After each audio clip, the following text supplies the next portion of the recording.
हैं life stock of 14 module की। ठीक है, इस मॉड्यूल में बेसिकली हम पढ़ेंगे हैचिंग के बारे में, उसके फैक्टर्स क्या क्या होते हैं जब इंक्यूबेशन होता है। नॉर्मली जो चिक होता है उसका इंक्यूबेशन पीरियड होता है 21 डेज का। ठीक है, 21 दिन का होता है। और उसके ऊपर जो फैक्टर्स होते हैं, ठीक है, कौन कौन से फैक्टर को ध्यान में रखना होता है, उनकी कंडीशनल क्या क्या होती है, उसके बारे में हम देखेंगे। सबसे पहले टेम्परेचर हो गया, ठीक है, रिलेटिव ह्यूमिडिटी, फिर हम पढ़ेंगे वेंटिलेशन के बारे में, और फिर पोजीशन ऑफ द एग। ठीक है, ठीक है, तो सबसे पहले देखें इंक्यूबेशन क्यों करते हैं, इंक्यूबेशन होता क्या है। ठीक है, ये पहले भी एक्सप्लेन कर चुका हूं, लेकिन फिर भी ब्रीफली बता रहा हूं। ठीक है, इंक्यूबेशन मतलब कि जो एग होते हैं, ठीक है, इनको प्रॉपर एक प्रोसीजर, इनको प्रॉपर एक टेम्परेचर चाहिए होता है, प्रॉपर इनको ऑक्सीजन चाहिए होती है, प्रॉपर इनकी पोजीशन होनी चाहिए, और वो 21 डेज तक होनी चाहिए। ठीक है, चाहे वो नेचुरली हो, चाहे वो आर्टिफिशियल हो, चाहे कैसे भी हो, ठीक है, तो वो प्रॉपर हो, उस प्रोसीजर को कहते हैं इंक्यूबेशन पीरियड। ओके, और हैचिंग का मतलब क्या होता है, अंडों का फूटना और बेबी चिक का बाहर आना। ठीक है, तो सबसे पहले देखते हैं टेम्परेचर। तो जो एम्ब्रियो होता है, ठीक है, यहां पे एम्ब्रियो से पहले हम देखेंगे फिजियोलॉजिकल जीरो। फिजियोलॉजिकल जीरो क्या होता है, फिजियो का मतलब क्या होता है, वो चीज जो कोई लिविंग ऑर्गेनिज्म के रिलेटेड है, ठीक है, या उसके बॉडी ऑफ पार्ट है उसके रिलेटेड है ना, उसको हम कहते हैं फिजियोलॉजिकल। तो यहां पे क्या है, फिजियोलॉजिकल जीरो का मतलब क्या है कि वो पॉइंट या वो टेम्परेचर, ठीक है, वो पॉइंट या वो टेम्परेचर जिससे, जैसे ये कोई टेम्परेचर है, इससे अगर टेम्परेचर कम होगा तो वो एनिमल या चिक को ठंड लगेगी, और अगर ज्यादा होगा तो उसे गर्मी लगेगी, वो गर्मी लगेगी उसे। ठीक है, तो ये वाला जो टेम्परेचर है ये बेसिकली एक न्यूट्रल टेम्परेचर है, इसे अब जीरो कहते हैं, तो इसे कहते हैं फिजियोलॉजिकल जीरो। ठीक है, तो बेसिकली जो चिकन होता है उसका जो फिजियोलॉजिकल जीरो टेम्परेचर होता है वो होता है 24 degree Celsius. Exam point of view से बहुत इंपॉर्टेंट है। ठीक है, उम्मीद करूंगा ये समझ में आ गया होगा। और ये वाले 24 डिग्री सेल्सियस से अगर टेम्परेचर कम होते ही जो एम्ब्रियो है, एग के बीच जो एम्ब्रियो है उसकी जो ग्रोथ है वो रुक जाती है। ठीक है, और ज्यादा होते ही जो ग्रोथ है वो शुरू हो जाती है। ठीक है, और इंक्यूबेशन पीरियड दो सेट में डिवाइड होता है, एक होता है सेटर, एक होता है हैचर। ठीक है, स्टार्टिंग के 18 डेज जो एम्ब्रियो है वो उसकी सेटिंग होती है, वो एम्ब्रियो डेवलप होता है, उस स्टेज को कहते हैं सेटर। और जब वो हैचिंग की स्टेज में आता है, फूटने की स्टेज में आता है, तो उसे हम कंसीडर करेंगे हैचर। ठीक है, ये बेसिकली 18 डेज का होगा और ये होगा 3 दिन का, दोनों को मिला के बन गए हमारे 21 दिन, इंक्यूबेशन पीरियड पूरा हुआ। ओके,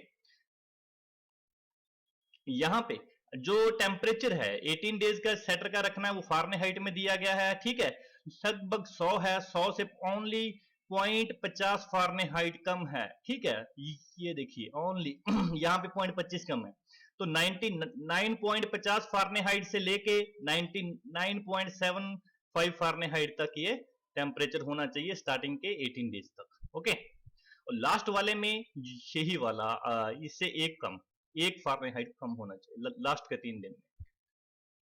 तो चलिए यहाँ पे, हाँ, ये वाला मैं आपको बता दूं, ये एक तरह का ब्रूडर है। इसमें ये देखिए टेम्परेचर पड़ा है, इसे बल्ब से वार्म अप कर रहे हैं, टेम्परेचर मेंटेन कर रहे हैं। ठीक है, तो रिलेटिव ह्यूमिडिटी की बात करते हैं। रिलेटिव ह्यूमिडिटी कितनी होनी चाहिए, जो दो स्टेज होती हैं इंक्यूबेशन की, एक सेटर और हैचर। जो सेटर में होनी चाहिए वो होनी चाहिए 55 से लेके 60% तक, और हैचर में होनी चाहिए 65 से लेके 75% तक। ठीक है, वेंटिलेशन की बात कर ली जाए, उसमें ऑक्सीजन कितनी चाहिए, ऑक्सीजन का बहुत बड़ा रोल प्ले रहता है। ठीक है, ऑक्सीजन का ये होता है कि जो हमारे इन्वायरमेंट में अगर ऑक्सीजन देखें वो कितनी होती है, 20.95% होती है, जो कि अप्रोक्सीमेशन 21% भी कंसीडर किया जाता है। ठीक है, वही सेम लेवल मेंटेन रहना चाहिए ऑक्सीजन का इंक्यूबेशन के टाइम। ठीक है, और अगर वही ऑक्सीजन 1% कम होती है, अगर 1% ऑक्सीजन कम हो गई तो 5% उसकी रिडक्शन होगी हेचेबिलिटी में। ठीक है, मतलब 100 में से 5 एग इनफर्टाइल हो जाएंगे, उनकी हेचेबिलिटी नहीं होगी, 5 अंडों का हमें लॉस हो जाएगा 100 में से। ठीक है, और टॉलरेंस इसकी मैक्सिमम है CO2 कार्बन डाइऑक्साइड की जो टॉलरेंस है। ठीक है, वो स्टार्टिंग के जो 4 डेज हैं सेटर के वो नॉर्मल जो कार्बन डाइऑक्साइड है 0.3% है, ये टॉलरेंस, इसका टॉलरेंस लिमिट है, और इससे ज्यादा जाते ही हैचेबिलिटी फिर रिड्यूस होना शुरू हो जाती है। और अगर ज्यादा टाइम तक ये इससे ज्यादा रहे, 5% से ज्यादा रहे, ये वाला, यहां पे कंफ्यूज मत हो जाना, यहां पे 0.5% है, यहां पे 5% है, समझे? 0.5% से ज्यादा होते तो वो हैचेबिलिटी रिड्यूस होना शुरू होगी, लेकिन 5% से ज्यादा होगी। आपको भी पता है 5% कार्बन डाइऑक्साइड का लेवल बहुत ज्यादा है, और ये होते ही जो कंप्लीट लीथल है, complete lethal means complete death हो जाएगी, ठीक है? तो 5%, एग्जाम पॉइंट ऑफ व्यू से 5% जरूर याद रखना। हाँ जी, पोजीशन ऑफ द एग देखते हैं, क्योंकि जब इनक्यूबेट किया जाता है, ठीक है, कोई भी हैचरी में, चाहे वो आर्टिफिशियल है, तो उसमें जो एग की पोजीशन है वो बहुत बड़ा रोल प्ले करती है, क्योंकि एग जैसे है ये वाला, ये वाला जैसे एक एग है, इसका एक जो हिस्सा, एक पार्ट इसका होता है शार्प, और दूसरा होता है इसका ब्लंट, ठीक है, मतलब कम शार्प होता है ये वाला, ठीक है? तो जो कम शार्प वाला होता है, इसमें एयर पॉकेट होती है, यहां पे जो एयर पॉकेट होती है वो इनर वॉल और आउटर वॉल के बीच में होती है, और ये बेसिकली जो ऑक्सीजन है, ठीक है, उसको क्रॉस करने में हेल्प करती है, एम्ब्रियो तक पहुंचाती है।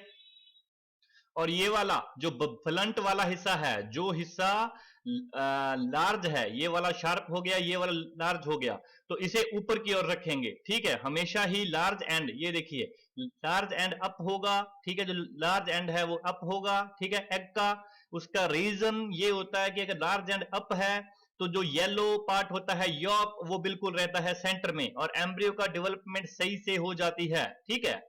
एग्जाम पॉइंट ऑफ व्यू से कुछ इसमें सिर्फ ये याद रखना है आपको कि जो लार्ज एंड है उसे ऊपर की ओर रखते हैं पोजीशन में, ओके? और जो हैचर है वो हॉरिजॉन्टल होना चाहिए, पूरा समांतरल पैरेलल होना चाहिए, ठीक है? और टर्निंग ऑफ द एग है, अब एग को टर्न भी करते हैं।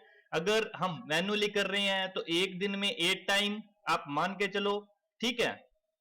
और अगर ऑटोमेटिक कर रहे हैं तो 24 टाइम, 24 टाइम मींस 24 आवर होते हैं, ठीक है?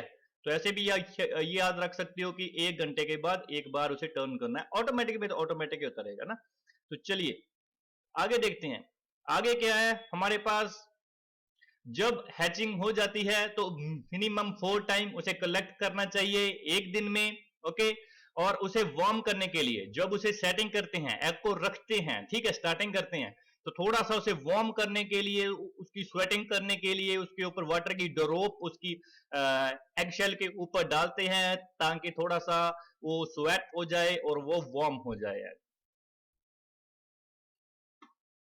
जो कमर्शियल हैचरी होती है, कमर्शियल हैचरी, उसमें कौन कौन से स्टेप रहते हैं? इसमें एग्जाम पॉइंट ऑफ व्यू से ज्यादा कुछ इंपॉर्टेंट नहीं है, लेकिन फिर भी प्रोसीजर समझा देता हूं, हो सकता है कि 1-2 पॉइंट यहां से हमें डाटा मिल जाए एग्जाम के, ओके? तो स्टार्टिंग में देखें कि कोई कमर्शियल हैचरी है, हाँ, ये रही। तो ये रही कमर्शियल हैचरी, पूरा का पूरा ये रूम बना हुआ है, ये उसे वार्म करने के लिए बल्ब वगैरह लगे हुए हैं, टेम्परेचर उसका मेंटेन किया जा रहा है, ये देखिए पूरे के पूरे उसमें हीटर्स लगे हुए हैं, और ये पड़े हैं अंडे, ये रहे, ठीक है? उनको इंक्यूबेट किया जा रहा है हैचरी में, ठीक है? और उसे उनकी हैचिंग भी यहाँ पे हो रही है। तो पूरा का पूरा ये एक रूम बना हुआ है, ठीक है? ये कमर्शियल पर्पस के लिए यूज हो रहा है, तो इसे हम कहते हैं कमर्शियल हैचरी, ठीक है? तो चलिए वापस चलते हैं। तो यहाँ पे सबसे पहले उनको क्लीन करेंगे, एग को जो नॉर्मल करेंगे, फिर उसे सैनिटेशन करेंगे, फ्यूमिगेशन करेंगे सैनिटेशन के लिए, ताकि जो ह्यूमन कल को कंज्यूम कर सकें, उनको कोई उनमें ऐसी बीमारी ना हो, उनको पूरा सैनिटेशन किया जाएगा फ्यूमिगेशन से, ठीक है? पोटाशियम परमंगनेट को यूज किया जाएगा। हाँ, ये पॉइंट ऑफ व्यू से, एग्जाम पॉइंट ऑफ व्यू से इंपॉर्टेंट है, KMnO4 पोटाशियम परमंगनेट, ठीक है, से उसे फ्यूमिगेट किया जाता है, और उसे स्टोर करेंगे, ठीक है? जो रूम है, ठीक है, उसका टेम्परेचर 65 डिग्री फारेनहाइट, और जो रिलेटिव ह्यूमिडिटी है वो इतनी होनी चाहिए, ठीक है? और प्री इंक्यूबेशन वार्मिंग, और वो रूम को प्री इंक्यूबेशन जो वार्मिंग करनी है वो 4 से लेके 6 आवर तक उसकी प्री इंक्यूबेशन वार्मिंग करेंगे, थोड़ा उसे रूम को बल्ब वगैरह से उसका टेम्परेचर मेंटेन करेंगे, ओके? और जो है सेटर के लिए वही 18 डेज पहले बता चुका हूं, ठीक है। अब क्या करेंगे, जब 18 डेज हो जाएंगे तो उसकी करेंगे कैंडलिंग। कैंडलिंग बहुत ही इंपॉर्टेंट प्रोसीजर है, ठीक है। तो कैंडलिंग से हमें पता चलता है कि जो एग है वो फर्टाइल है या इनफर्टाइल है। स्टार्टिंग के 18 डेज के बाद उसकी करते हैं कैंडलिंग। ये देखिए, कैंडलिंग का बेसिकली क्या होता है कि जो एग है उसके पास कैंडल लेके जाया जाता है। कैंडल से कर सकते हो, कोई लाइट या बल्ब उसके पास कर सकते हो। जैसे ये देखिए, यहाँ पे उसे एक बल्ब के उसके लगाया गया है, तो यहाँ पे उसके जो बीच में है, जो एम्ब्रियो का डेवलप है वो पूरा डार्क होता हुआ दिखाई दे रहा है। उसके बीच उसके एग में क्या हो रहा है ये हमें पता चल जाता है। जैसे जो एम्ब्रियो है, ये देखिए यहाँ पे जो एम्ब्रियो है वो डार्क स्पॉट में उसकी आई दिखाई दे रही है, ठीक है। तो यहाँ पे क्या है कि ये वाला एग को कंसीडर करते हैं फर्टाइल, मतलब ये वाला एग है हमारा फर्टाइल। और यहाँ पे भी देखिए कि 12 डेज में वो पूरा का पूरा एम्ब्रियो बनता हुआ दिखाई दे रहा है। ये रहा कैंडलिंग, क्योंकि कैंडल जब पास करेंगे तो उसके अंदर का जो पूरा का पूरा उसमें अंदर क्या है वो हमें दिखाई दे जाएगा। और अगर इनफर्टाइल है, जैसे ये देखिए यहाँ पे कुछ भी नहीं दिखाई दे रहा है, पूरा का पूरा व्हाइट है, तो इसका मतलब क्या है कि ये वाला जो है ये है इनफर्टाइल। ओके, ये वाला भी, ये वाला फर्टाइल है। ओके, यहाँ पे डार्क बनता हुआ दिखाई दे रहा है, ठीक है, ये वाला इनफर्टाइल है। तो इसीलिए करते हैं कैंडलिंग। ओके, तो कैंडलिंग करके जो इनफर्टाइल है उनको कर देते हैं रिमूव। उसके बाद उन्हें हैचर में ले जाया जाता है 3 दिन के लिए, ताकि उनकी हैचिंग हो सके। ओके, और उसको चिक को तब बाहर निकालते हैं 90% ड्राई कंडीशन में से बाहर निकालते हैं, ठीक है। और उसके बाद करते हैं उसकी सेक्सिंग। इसका मतलब ये होता है कि ताकि जो मेल चिक है और फीमेल चिक है उनकी पहचान की जा सके, और जो फीमेल चिक है उनको लेयर पर्पज के लिए यूज करना है तो उनके अलग किया जा सके, ठीक है। क्योंकि अगर यहाँ पे हमें लेयर चिक चाहिए, ठीक है, और हमें यही ना पता हो कि ये फीमेल चिक है या मेल चिक है, तो उसको लेयर की फार्मिंग कैसे होगी, ठीक है। तो यहाँ पे कई टाइप्स हैं, इनके डेप्थ में नहीं जाएंगे इतना। और आगे आता है ग्रेडिंग, उसकी ग्रेडिंग कर लेंगे, ठीक है, फिर उसे वैक्सीनेशन शुरू हो जाएगा और ये हो गई कंप्लीट हमारी कमर्शियल हैचरी। तो ब्रूडिंग ऑफ द चिक, यहाँ पे जो बात करेंगे हम वो करेंगे ब्रूडिंग चिक की। कंफ्यूज मत हो जाना, ब्रूडिंग एग की नहीं बात कर रहे हैं, यहाँ पे चिक की बात कर रहे हैं। ओके, तो जो बेबी चिक है उसकी जो ब्रूडिंग दो टाइप की, नेचुरल और आर्टिफिशियल। जो नेचुरल होती है वो की जाती है ब्रूडी हेन के द्वारा, ये रही, ठीक है। यहाँ पे एग है लेकिन जो चिक है उनकी ब्रूडिंग की जाती है, ठीक है। तो बेसिकली मैंने पहले बताया कि जो स्टार्टिंग फेस होता है चिक का, जो न्यू बेबी चिक होते हैं वो अपना इंटरनल जो उसका टेम्परेचर होता है वो कंट्रोल नहीं कर पाते हैं, तो उन्हें प्रॉपर वार्म अप करने के लिए ब्रूडिंग की जाती है, ठीक है, ब्रूड हैन के द्वारा। ओके, तो ये बेसिकली स्टार्टिंग के 3 से 4 वीक की जो एज होती है तब तक उसे नेचुरल ब्रूडिंग की जाती है। और आर्टिफिशियल की बात करें तो आर्टिफिशियल के जो हीटिंग के सोर्स हैं वो कौन कौन से हो सकते हैं। इलेक्ट्रिकल कर सकते हैं, ठीक है। इलेक्ट्रिकल में जैसे ये रहा इलेक्ट्रिकल ठीक है, इलेक्ट्रिकल कर सकते हैं। इलेक्ट्रिकल में बेसिकली जो एक इलेक्ट्रिकल ब्रूडर है जैसे ये वाला, ठीक है, ये 300 से 400 चिक के लिए सफिशिएंट है, सफिशिएंट होता है, ठीक है। तो 300-400 चिक के लिए जैसे कोई ब्रूडर हमने बना दिया है उसमें 300 से 400 चिक हैं, ठीक है, तो उसके ऊपर एक इलेक्ट्रिकल ब्रूडर सफिशिएंट रहेगा। ओके, आगे हम बात करेंगे इंफ्रारेड बल्ब ब्रूडर की, ठीक है, इंफ्रारेड बल्ब ब्रूडर की। तो इंफ्रारेड वाला जो बल्ब है वो है हमारा ये वाला। ओके, और जो गैस ब्रूडर है उसी प्रकार से गैस ब्रूडर ये रहा, गैस से भी हीट, जो हीट का सोर्स है वो चाहे गैस हो चाहे इंफ्रारेड हो अलग अलग है। चारकोल स्टोव ये रहा, ठीक है। तो रिफ्लेक्टर, रिफ्लेक्टर ये रहा। तो एग्जाम पॉइंट ऑफ व्यू से 250 वाट का जो इंफ्रारेड बल्ब है वो यूज होता है 150 से लेके 250 चिक तक। मतलब वो ही कि 150 से 250 चिक, मैक्सिमम 250 चिक और 250 वाट का इंफ्रारेड का बल्ब उसके लिए यूज सफिशिएंट होता है। तो जो रिफ्लेक्टर है ये बेसिकली जो बल्ब है उसकी लाइट को डिस्पर्स करेगा और जिस डायरेक्शन में हमें लाइट चाहिए होगी ये उस डायरेक्शन में लाइट को भेजेगा, ठीक है। तो ब्रूडर गार्ड ये वाला एक होता है गार्ड, ओके, तो ये वाला जो गार्ड है इसका जो डायामीटर है वो 5 फीट होना चाहिए, ठीक है। और विंटर में जो ब्रूडिंग होती है वो 5 से 6 दिन में हो जानी चाहिए, और जो समर में वो 2 से 3 वीक में, ठीक है। विंटर में बहुत जल्दी हो जाएगी समर के कंपैरिजन में। सेलिएंट फीचर देख लेते हैं, ठीक है। सेलिएंट फीचर में जो 3 से 4 वीक का इंटरवल होना चाहिए दो बैचेस के बीच में, जैसे दो बैचेस, जैसे एक बैच हमने ग्रो कर लिया, ठीक है, कोई भी ब्रूड का किसी का भी, ठीक है, और जो दूसरे वाला बैच है इन दोनों के बीच में 3 से 4 वीक का गैप होना चाहिए, ताकि प्रॉपर मेंटेनेंस, ताकि पहले वाले बैच को आप पूरा अच्छे से उसे मेंटेनेंस दे पाओ, जब ये वाला बैच निकल जाए तो आप दूसरे वाले बैच को शुरू कर सको, ठीक है। एज ए डाउन टाइम का मतलब कि ये वाला जो पीरियड है ये एक्टिव नहीं होगा, ठीक है। डाउन टाइम का मतलब होता है कि एक्टिव ना होना, ओके। और जो ब्रूडर गार्ड है अगर उसका डायमीटर 5 मीटर है तो उसमें 200 से लेके 250 चिक को आराम से रखा जा सकता है, ठीक है। और आगे जो उसका फीड है, जो उसे चिक को फीड देते हैं, वो बेसिकली एक इलेक्ट्रोलाइट होना चाहिए। इलेक्ट्रोलाइट द मींस कि जो वो फीड है उसमें जो आयंस होते हैं वो पॉजिटिव और नेगेटिव दोनों में मूव करना चाहिए, ताकि उन्हें एनर्जी मिल सके। और जो ग्लूकोज उसमें होना चाहिए, विटामिन उसमें होने चाहिए, ताकि वो जो स्ट्रेस है उसे वो ओवरकम कर सके, क्योंकि स्टार्टिंग के डेज में चिक स्ट्रेस में होता है, ठीक है। और स्टार्टिंग के 2 से 3 दिन तक हमें ये वाला फीड का ध्यान में रखना होगा, ओके।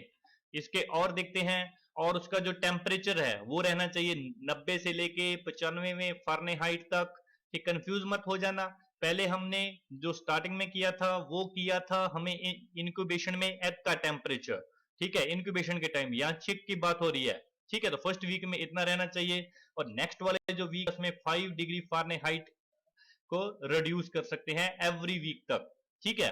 और जो न्यूज़पेपर है, ठीक है, जैसे कोई ओल्ड न्यूज़पेपर है उसे 3 दिन के बाद रिमूव कर देना चाहिए, यहाँ चिक की बात हो रही है, ओके। और यहाँ पे जो ब्रूडर गार्ड है उसे भी 7 से 8 दिन के बाद रिमूव कर देना चाहिए, बाकी डिपेंड करता है सीजन के ऊपर, ठीक है।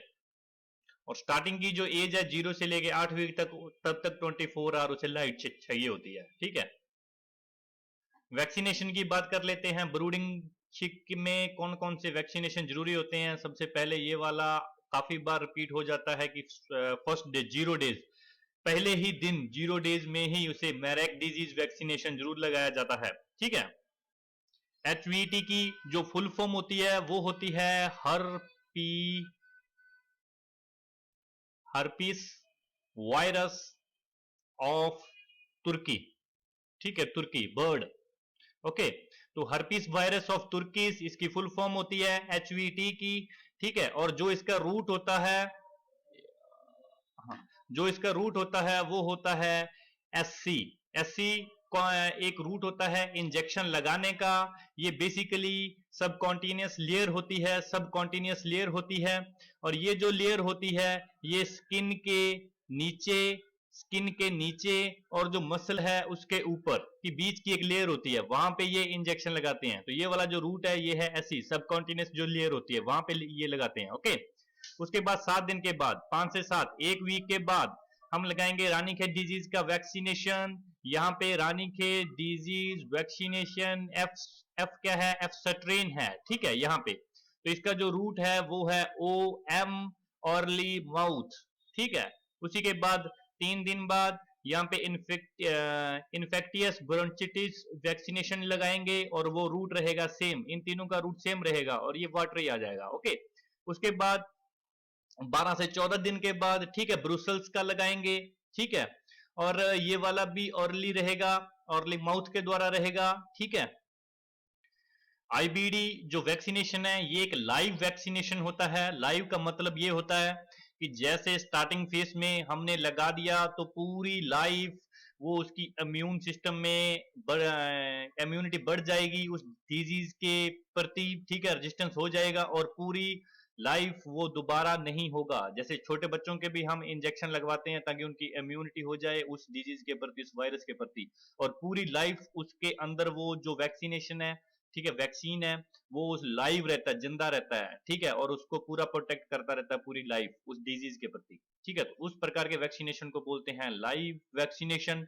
और ये 3 टाइप का होता है, एक मिल्ड, इंटरमीडिएटरी और एक इंटरमीडिएटरी प्लस। इतना डेप्थ में जाने की जरूरत नहीं है, बस सिंपल ये इंटरमीडिएट है, ये भी याद ना रखो तो भी चलेगा, ठीक है, पर लेकिन आपके नॉलेज के लिए बता रहा हूँ, ठीक है। तो 28 जो डेज है वो तब लगेगा जो आरडी लसूता जो वैक्सीनेशन है वो लगेगा, और ये वाटर में लगेगा, ठीक है। इसे आप ऐसे भी याद रख सकते हो कि ये वाले को छोड़ के, अगर डे याद रखने हैं तो ये वाले को छोड़ के बाकी के देखो 7 दिन, 7 दिन के बाद 14 दिन, 14 के बाद 28 दिन, इसका ये इससे 7 दिन और इसका ये डबल 14 दिन और इसका ये डबल 28 डेज। लेयर मैनेजमेंट की बात करेंगे, इसमें सबसे पहले इंपॉर्टेंट पॉइंट देखेंगे। इंपॉर्टेंट पॉइंट में जैसे डीप लिटर सिस्टम अडॉप्ट कर रहे हैं हम लेयर मैनेजमेंट में, तो पर बर्ड पर लेयर की बात हो रही है, ठीक है। पर बर्ड जो स्पेसिंग होगी वो 2 स्क्वायर फीट होगी, और उनकी फीडिंग के लिए 5 इंच पर बर्ड। फीडिंग ना याद रहे कोई इशू नहीं है, स्पेसिंग लेयर में डीप लीटर में जरूर याद रखना, ओके। कैच सिस्टम में, वहीं कैच सिस्टम में पिंजरे में अगर देखें तो एक बॉक्स में 4 बर्ड आ जाएंगे आराम से, अगर उसका साइज 18 इंच टू 15 इंच है, ठीक है, 1.5 फीट टू 1.25 फीट, ठीक है। तो यहाँ पे बात होगी अगर फ्लोर स्पेस की, तो यहाँ पे आएगा लगभग 0.5 फीट स्क्वायर, ओके। तो ये 46 स्क्वायर फीट है, 0.46 स्क्वायर फीट है, ओके। तो यहाँ पे जो फीडर होता है, जो जैसे कोई भी ये वाला जैसे एक फीडर पूरा बन गया है ना, यहाँ पे वो फीड प्रोवाइड करेंगे, इसकी जो लेंथ होगी वो होगी 6 फीट की, ठीक है। और ये 30 लेयर के लिए सफिशिएंट रहेगा, और इसका डायमीटर 18 इंच वही, ठीक है। और इसमें क्या है कि जो ये 4 से 5 फीडर सफिशिएंट रहेंगे 100 बर्ड के लिए। अगर 100 बर्ड 4 से 5 हमें जो फीडर है वो चाहिए होंगे। वहीं पे वाटर के लिए हमें वही 18 इंच का डायमीटर के लिए 2 वाटर के लिए जो प्लास्टिक के कंटेनर हैं वो सफिशिएंट रहेंगे, और वो भी 100 बर्ड के लिए, ठीक है। और आगे जो नेस्ट है उसके बारे में हम जानेंगे। बेसिकली 3 टाइप के नेस्ट होते हैं, जहां पे वो अपने अंडे वगैरह देते हैं, बेबी चिक को रखते हैं, उनके केयर टेक करते हैं, ठीक है, वो भी उनको प्रोवाइड करता है ताकि उन्हें नेचुरल लगे, ठीक है। तो बेसिकली 3 टाइप के होते हैं, इंडिविजुअल, कम्युनिटी और ट्रैप, ठीक है। तो ये क्या होता है कि एक नेस्ट बॉक्स जरूर प्रोवाइड करना चाहिए 5 लेयर के बीच, ठीक है। अगर 5 लेयर है तो एक नेस्ट बॉक्स एसेंशियली है, एग्जाम पॉइंट ऑफ व्यू से 5 लेयर का देख लेना, ठीक है। और इंडिविजुअल नेस्ट क्या है कि एक नेस्ट बॉक्स है वो वाला। और कम्युनिटी पे हम देखेंगे, यहाँ पे हम आ जाते हैं, चलिए यहाँ पे ये वाला है इंडिविजुअल, ठीक है, ये वाला इंडिविजुअल है। यहाँ पे एक नेस्ट बॉक्स सफिशिएंट है 4 से 5 लेयर के लिए, ठीक है, 4 से 5 लेयर के लिए, ठीक है। और ये वाला है कम्युनिटी वाला, ये कम्युनिटी है, अलग अलग बना दिए हैं, ठीक है, काफी आगे भी होंगे, काफी बना दिए हैं, ठीक है। तो ये वाला पूरा का पूरा बर्ड्स में है। तो कम्युनिटी में क्या है कि ये 50 से 60 बर्ड्स हैं हमारे पास जो कम्युनिटी नेस्ट यूज कर लेते हैं। ट्रैप नेस्ट में क्या है कि रिसर्च पर्पज के लिए ब्रीडर क्या करते हैं कि ट्रैप नेस्ट का यूज करते हैं ताकि उनके जो रिसर्च कर सकें, और रिसर्च वो तभी कर पाएंगे जब उनके पास वो पूरा जो नेस्ट है वो उनके पास होगा। तो इसमें क्या होता है, ट्रैप नेस्ट होता है, ये देखिए यहाँ पे जो है हैन है वो थोड़े टाइम के लिए अंदर जाएगी, फिर जब बाहर आएगी तो इसे बंद कर दिया जाएगा, और इसे पूरा का पूरा उठा के रिसर्च पर्पज के लिए लेके जाया जा सकता है। तो 3 टाइप के नेस्ट होते हैं, ओके। और आगे जो लाइट होती है वो चाहिए होती है इसे लेयर मैनेजमेंट में, वो चाहिए होती है 16 आर। और जो फीड कंजप्शन है वो 100 से 110 ग्राम, ठीक है, 100 से ग्राम में डाटा है पर डे, ओके। और डिवॉर्मिंग के बारे में मैं बता चुका हूं, ये 6 to 8 वीक के इंटरवल में डिवॉर्मिंग करनी चाहिए। डिवॉर्मिंग क्या होती है एक्सप्लेन किया जा चुका है लाइफ स्टॉक के पहले वाले मॉड्यूल में, ओके। और जो एग का कलेक्शन है, अगर डीप डीप लीटर सिस्टम है इसमें 5 टाइम करते हैं, और कैज वाले में 2 टाइम करते हैं। 5 टाइम इसमें क्यों करते हैं, क्योंकि इसमें जो लीटर होता है, अगर उसमें एग जैसे एग ले कर दिया हेन ने, और काफी टाइम तक अगर हमने नोटिस नहीं किया तो वो लीटर से वो नीचे दब जाएगा। तो इसमें 5 टाइम करते हैं और इसमें 2 टाइम। एक टर्मिनोलॉजी आती है टेक्स। टेक्स बेसिकली क्या होता है कि जब फाउल पॉक्स वैक्सीनेशन लगा दिया जाता है उसके 1 हफ्ते के बाद इन्फ्लेम्ड एक सूजन आ जाती है, एरिया के ऊपर स्वॉलन हो जाती है, उसे कहते हैं टेक्स। कुछ नहीं है, ये सिंपल है। वैक्सीनेशन की बात आते हैं, देखिए ये टेबल कितना टफ लग रहा है, स्टार्टिंग से लेके 280 डेज तक का पूरा ये डेटा है, तो काफी टफ लग रहा है। आइए इसे डिकोड करते हैं। तो ये वाले रूट हैं, मैं पहले एक्सप्लेन कर चुका हूं, ठीक है। जैसे कोई आई है, कोई स्किन पे लगा रहे हैं, कोई वाटर में दे रहे हैं, कोई विंग में दे रहे हैं हम, ठीक है। कोई ये इंट्रामस्कुलर है, ठीक है। तो ये वाले सभी के सभी रूट होते हैं, ठीक है। तो इसमें कोई इतना याद रखने की जरूरत नहीं है, रूट्स कौन कौन से हैं, क्या क्या हैं, ठीक है। ये वाला जैसे इंट्रा ओकुलर, तो ये सब हैं रूट्स, ठीक है। तो इतना याद रखने की जरूरत नहीं है, सिंपल याद रखो। तो चलिए, सबसे पहले हमने मैरिक डिजीज का 0 डेज वाला पहले पढ़ा था, ठीक है। ये कोई वही डेटा है। उसके बाद यहाँ पे जो रानीखेत डिजीज है वो 5th डेज, और उसके बाद मैरिक डिजीज दोबारा रिपीट करेंगे 1 हफ्ते बाद। ओके, ये बूस्टर होगा, ये पहला लगा दिया, और ये इसका बूस्टर 1 हफ्ते बाद रिपीट करेंगे, ठीक है। ये दोनों ही अंडर स्किन लगेंगे, ओके। और उसके बाद डीबीकिंग करेंगे 10 दिन बाद। बेसिकली यहाँ पे आते हैं, हाँ ठीक है। तो यहाँ पे डिबिकिंग में क्या होता है कि उसकी जो चोंच है, ये वाली जो उसकी चोंच होती है, ठीक है, जो उसकी चोंच होती है उसे कट कर दिया जाता है। ये देखिए यहाँ पे कट कर दिया गया है, उसे कट कर दिया जाता है। बेसिकली क्यों कट करते हैं, क्योंकि कैनबलिज्म। कैनबलिज्म क्या होता है कि ये वाले जो चिक हैं, ठीक है, ये एक दूसरे को खाना शुरू कर देते हैं, अपने स्पीशीज को खाना शुरू कर देते हैं। जो छोटे चिक हैं उनको खाना शुरू करते हैं, उनके ऊपर अटैक करना शुरू कर देते हैं, जिस वजह से उनकी चोंच को काट दिया जाता है, ठीक है। तो ये बेसिकली पार्शियली काटा जाता है, ओके। तो ये होती है डिबिकिंग।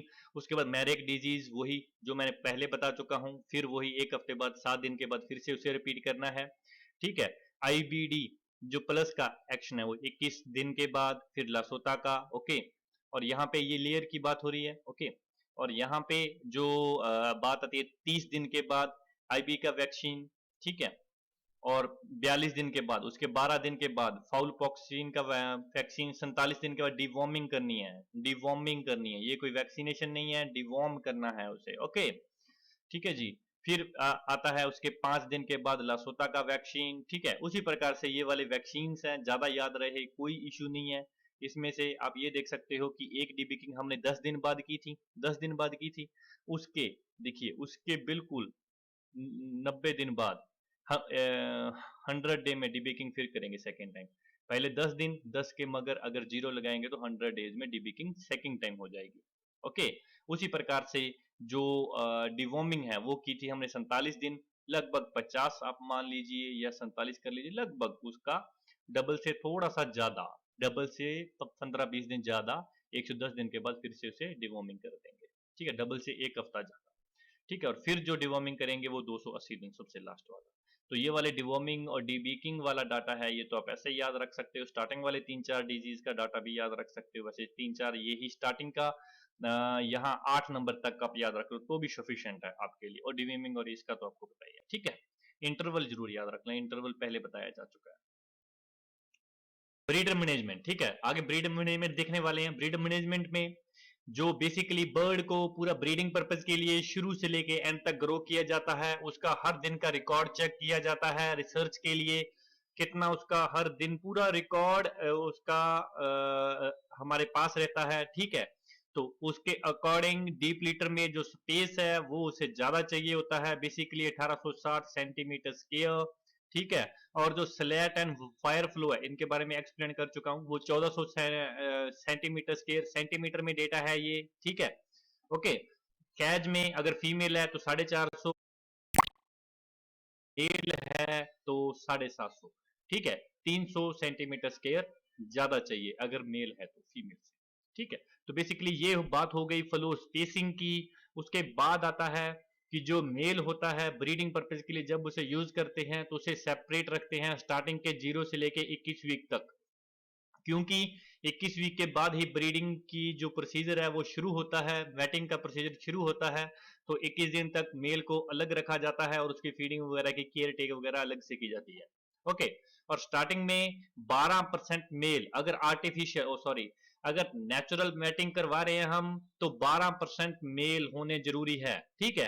एट लीस्ट 5% और 8%, 8% नॉर्मल और at least 5% in case of artificial insemination अगर आर्टिफिशियल करवा रहे हैं तो 8% होने चाहिए और कम से कम 5% तो होने ही चाहिए। नेचुरल में ये 12% है। ओके, और स्टार्टिंग में देखा जाए 22 वीक से, जैसा कि देखा कि इसका सीजन शुरू हो जाता है, तो स्टार्टिंग में हमें, स्टार्टिंग की बात हो रही है, बिगनिंग की, 8 मेल बहुत होते हैं 100 फीमेल के रेशो में। ओके, और इंसेमिनेट अगर आर्टिफिशियल करवा रहे हैं, आर्टिफिशियल में ठीक है, अगर आर्टिफिशियल करवा रहे हैं तो 5 दिन में एक बार उसे इंसेमिनेट करना चाहिए सीमन से, और उसकी डोज है 0.03 ml। ओके, से लेके 0.05 ml तक। ये ना याद रहे तो भी कोई इशू नहीं है। ओके, आगे बात आता है कि जो उनकी डिबीकिंग करनी है मेल एंड फीमेल की, ठीक है, वो स्टार्टिंग के 10 से 14 दिन के बीच उन्हें हो जानी चाहिए, और उन्हें रिपीट करना है 12 से 14 वीक तक। ठीक है, ये डे है और ये वीक है। ठीक है, रिपीट वीक में करेंगे। ओके, और विटामिन के उसे देंगे, डिबीकिंग से पहले उसे विटामिन के देते हैं, ताकि वो जो बर्ड है हमारा वो स्ट्रेस में ना चला जाए। ठीक है, ताकि उसे ओवरकम इजीली कर पाए। उसे डिबीकिंग के लिए, डिबीकिंग से एक दिन पहले विटामिन के की डोज देते हैं। ओके, और इलेक्ट्रोलाइट्स, ताकि एनर्जी वगैरह उसमें पूरी मूव रहे, 2 से 3 दिन तक उसे बाद में डिबीकिंग के प्रोवाइड करते हैं, ताकि एनर्जी वगैरह वो उसे अच्छे से ओवरकम पाए डिबीकिंग की प्रोसीजर से। ओके, और अगर फीमेल ब्रीडर है तो उसे 18% उसका जो फीडिंग है उसमें प्रोटीन रहना चाहिए 18%। ठीक है, कैल्शियम रहना चाहिए 3 से 3.5% तक। और अगर मेल ब्रीड है, यहीं पे मेल ब्रीड है, तो जो प्रोटीन है वो 5% हो जाएगा कम, 13% प्रोटीन रहना चाहिए मेल ब्रीड में। ओके, और कैल्शियम की बात करें, कैल्शियम की बात करें तो 1 से 1.5% तक, मतलब 2% यहाँ पे कैल्शियम भी इससे कम चाहिए मेल ब्रीड में। ओके, विटामिन ई चाहिए होता है 40 मिलीग्राम पर ग्राम। ओके, होना चाहिए फीड में। स्लेट एंड डीप लीटर जो सिस्टम है, ठीक है, इसमें जो नेस्ट बॉक्स होते हैं वो रहने चाहिए, जो हमने पहले देखे हैं, वही 4 तो 5 हैन पे एक नेक्स्ट बॉक्स होना चाहिए, जो पहले भी देख चुके हैं 20 वीक की एज तक। ठीक है, जो कलेक्ट एग को कलेक्ट करना चाहिए जब उसका जो वेट है वो हो जाए 48 to 50 ग्राम। ओके, 50 ग्राम का जब हो जाए। तो हैचरी में बेसिकली क्या होता है, अगर हमें 100 पुलेट्स बर्ड चाहिए, पुलेट्स बर्ड, यहाँ पे चिकन बर्ड की बात नहीं हो रही है, यहाँ पे फीमेल चिकन की बात हो रही है, हैन की बात हो रही है। अगर हमें बेबी फीमेल चिक चाहिए, जैसे पुलेट बोलते हैं, ठीक है, अगर 100 हमें पुलेट चाहिए, 100 बेबी फीमेल चिक चाहिए, तो हमें 250 अंडे लगभग हमें हैचरी में सेट करने होंगे, ताकि उनके रेशो के अकॉर्डिंग हमें 100 पुलेट्स तो मिल ही जाएंगे, बाकी के मेल बर्ड्स भी होंगे। ओके, और कुछ इनफर्टाइल भी निकलेंगे। ओके, न्यूट्रिशनल रिक्वायरमेंट देख लेते हैं लेयर की। ठीक है, जो ब्रीडिंग पर्पज के लिए यूज कर रहे हैं, यहाँ पे ब्रीडिंग पर्पज के लिए यूज कर रहे हैं, और उसके डिफरेंट ग्रुप एज के अकॉर्डिंग है। स्टार्टिंग में वो चिक वही ग्रोअर, और फिर वही उसका प्री लेयर आ जाता है, फिर लेयर सिस्टम आ जाता है, और यहाँ पे लेयरिंग का फिश जो ब्रीडिंग पर्पज के लिए यूज कर रहे हैं, इसलिए ग्रोअर पीरियड थोड़ा सा कम हो गया है यहाँ पे, कंफ्यूज मत हो जाना। ठीक है, इसको बेसिकली टेबल को याद रखने का सिंपल सा फॉर्मूला है, ज्यादा इसके डेप्थ में जाने की जरूरत नहीं है। जो स्टार्टिंग फेज है प्रोटीन उसमें ज्यादा चाहिए होता है। ठीक है, तो अगर क्वेश्चन आता है तो ब्रीडिंग पर्पज के लिए लेयर को यूज करते हैं, तो कौन सी स्टेज में प्रोटीन सबसे ज्यादा चाहिए होता है, तो बेसिकली ऑप्शन में चिक, grower, pre layer, layer phase 1, layer phase 2, तो चिक is the right answer. Okay, उसी प्रकार से अगर कैल्शियम की बात करें तो कैल्शियम जो लास्ट स्टेज है, लास्ट स्टेज यहाँ पे ज्यादा चाहिए होता है, बिल्कुल लास्ट स्टेज में। ठीक है, इसे आप ऐसे भी रख दो, बिल्कुल लास्ट वाली स्टेज है तो कैल्शियम ज्यादा चाहिए होता है।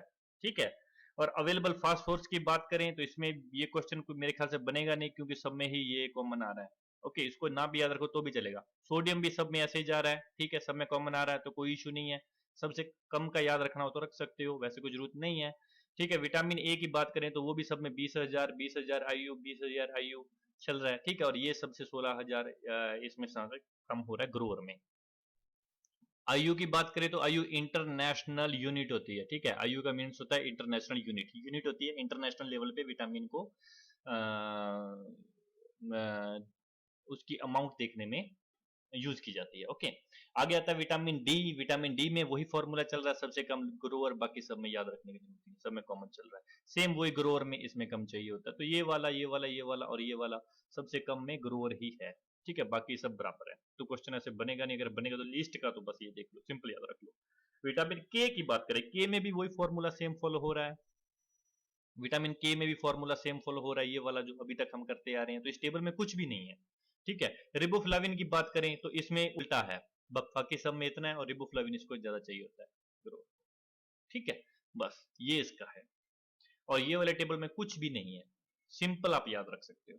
ओके, आगे बात आता है पेरेंट स्टॉक की परफॉर्म देखनी है, क्योंकि उसे मैंने पहले बताया कि फर्स्ट डे से लेके एंड वाले डे तक उसकी पूरी हम देखेंगे कि कितने दिन तक वो क्या क्या हुआ, ठीक है। तो फर्स्ट वीक से लेके, तो फर्स्ट के जो 4 वीक हैं उसमें मेल का बॉडी वेट होना चाहिए 300 ग्राम और फीमेल का होना चाहिए 250 ग्राम, ठीक है।